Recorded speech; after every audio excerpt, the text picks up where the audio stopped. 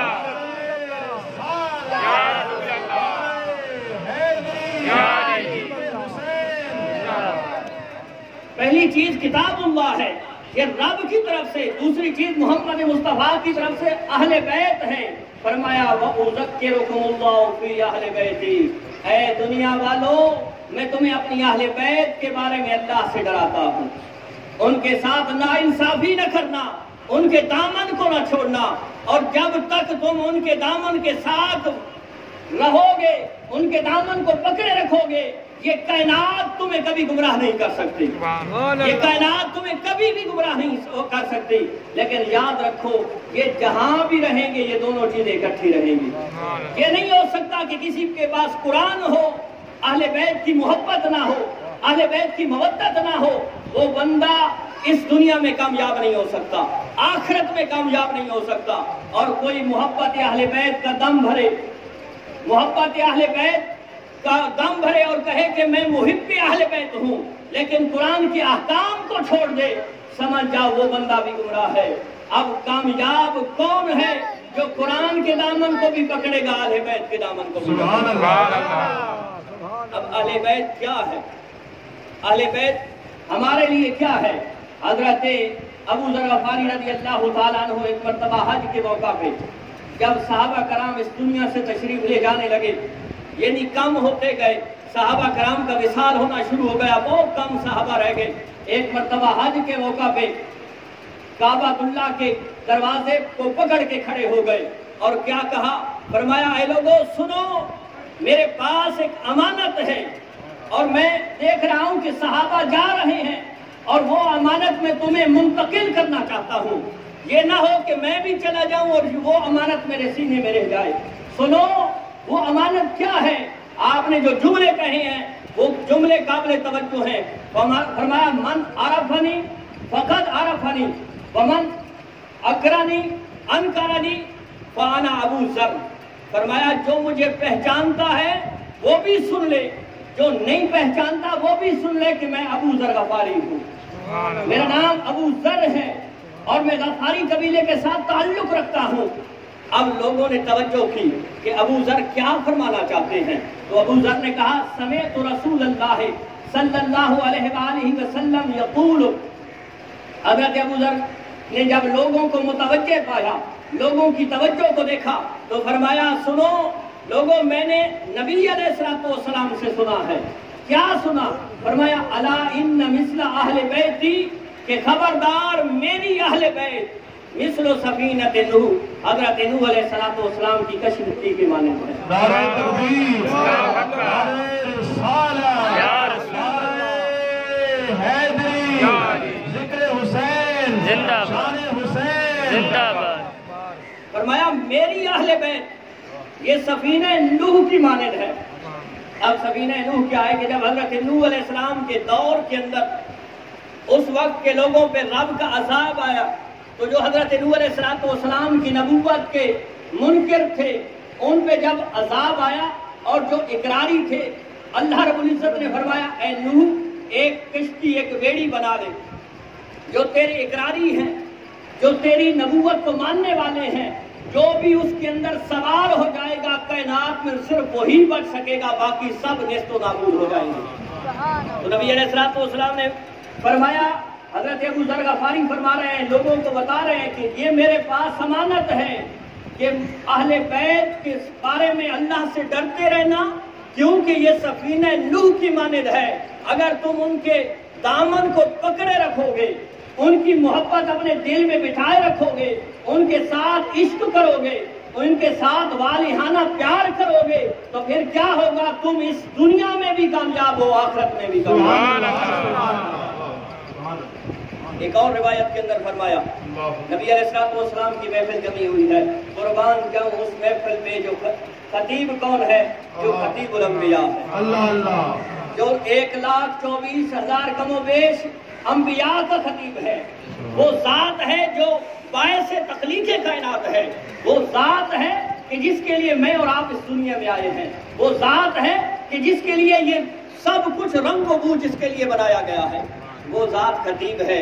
اور آگے سامعین کوئی عام نہیں ہے، سامعین بھی وہ ہیں کہ جن کو رب کائنات نے رضی اللہ عنہ و رضوا عنہ کا سرٹیفکیٹ دیا، جن سے رب راضی وہ رب سے راضی، آگے وہ سامعین بیٹھے ہوئے ہیں۔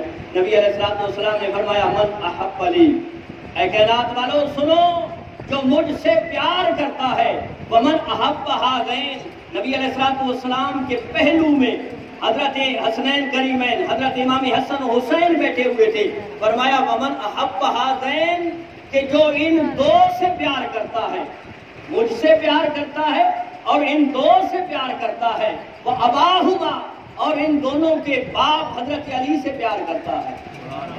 زور سے سبحان اللہ، میری گفتگو کی سمجھ تو آ رہی ہے نا؟ فرمایا ومن احب ہذین، یہ جو میرے پہلو میں میرے دو بیٹے بیٹھے ہیں، جو مجھ سے پیار کرتا ہے، جو ان سے پیار کرتا ہے، وہ اباہما، اور جو ان کے باپ حضرت علی جو مرتضیٰ سے پیار کرتا ہے، وہ اماہما، جو ان کی ماں فاطمہ الزہرا کا احترام کرتا ہے۔ یا رسول اللہ، جو آپ سے پیار کرے، جو آپ کے نواسوں سے پیار کرے، جو مولا مرتضیٰ سے پیار کرے، جو سیدہ خاتون جنت کا احترام کرے، اس کو مقام کیا ملے گا؟ اس کو انعام کیا ملے گا؟ فرمایا کان معی فی درجتی یوم القیامہ، فرمایا قیامت کے دن جنت کے اندر اس کو میرے درجے کے ساتھ ملے گا۔ سبحان اللہ، یا رسول اللہ، یا رسول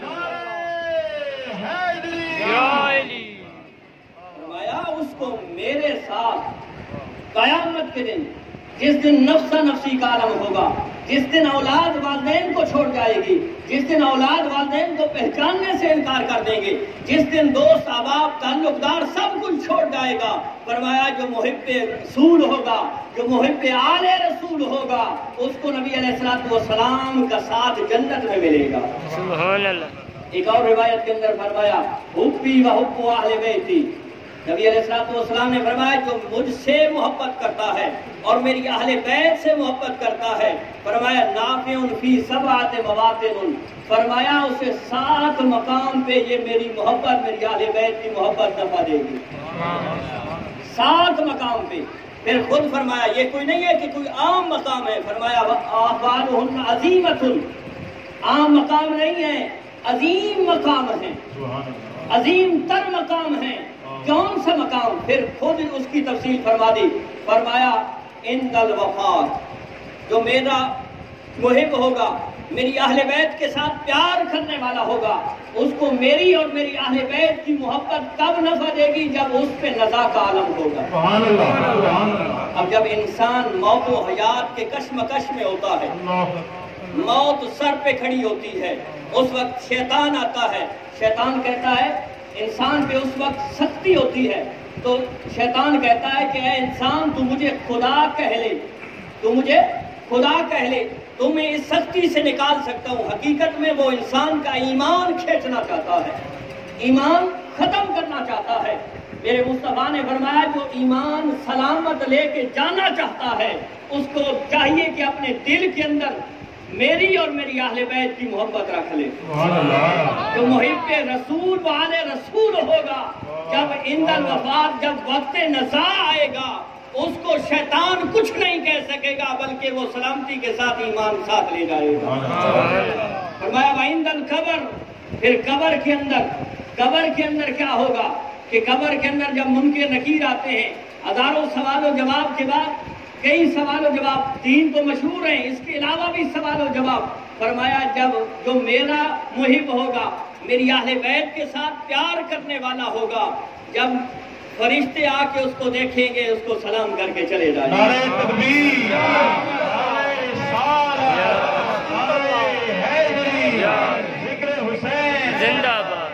فرمایا یہ دوسرا مقام۔ تیسرا مقام فرمایا وعند النشر، جب قبر پھٹے گی اس وقت بھی میری اور میری اہل بیت کی محبت اس کو نفع دے گی۔ فرمایا وعند الحساب، حساب کے وقت بھی میری اور میری اہل بیت کی محبت نفع دے گی۔ وعند الکتاب، جب نامہ اعمال ملنا شروع ہوگا اس وقت بھی میری اور میری اہل بیت کی محبت نفع دے گی۔ اسی مرتبہ فرمایا وعند الصراط، پل صراط پہ گزرتے ہوئے اس وقت بھی نفع دے گی۔ وعند المیزان، اور جب حساب و کتاب شروع ہوگا، جب تمہارے نامہ اعمال تولے جائیں گے، ارے دیکھو، ارے ذکر حسین سننے والوں سنو کہ جس دن تمہارا میزان تولا جائے، تمہارے اعمال تولے جائیں، اور اگر وہاں تمہیں یہ سرٹیفکیٹ مل جائے کہ ارے اسے چھوڑ دو، یہ محب رسول والے رسول ہے، پھر تمہاری کائنات بھی سنور جائے گی، آخرت بھی سنور جائے گی۔ پھر آؤ میں اپنی گفتگو کو سمیٹنا چاہتا ہوں کہ یہ تو اہل بیت ہے۔ پھر اہل بیت ہیں کون؟ نبی علیہ الصلوۃ والسلام نے چادر لی، حضرت امام حسن آئے، امام حسین آئے، مولا مرتضیٰ آئے، سیدہ خاتون جنت آئیں، فرمایا اللہم ھذا اہل بیتی، اے میرے مالک یہ میری اہل بیت ہے، انما یرید اللہ لیذھب عنکم الرجس اہل البیت ویطہرکم تطہیرا، اے مالک لم یزل، یہ میری اہل بیت ہے، اس سے ہر پلیدی کو دور فرما۔ نعرہ تکبیر، نعرہ رسالت، نعرہ حیدری، ذکر حسین، شان حسین۔ یہ اہل بیت ہے، یہ اہل بیت ہے۔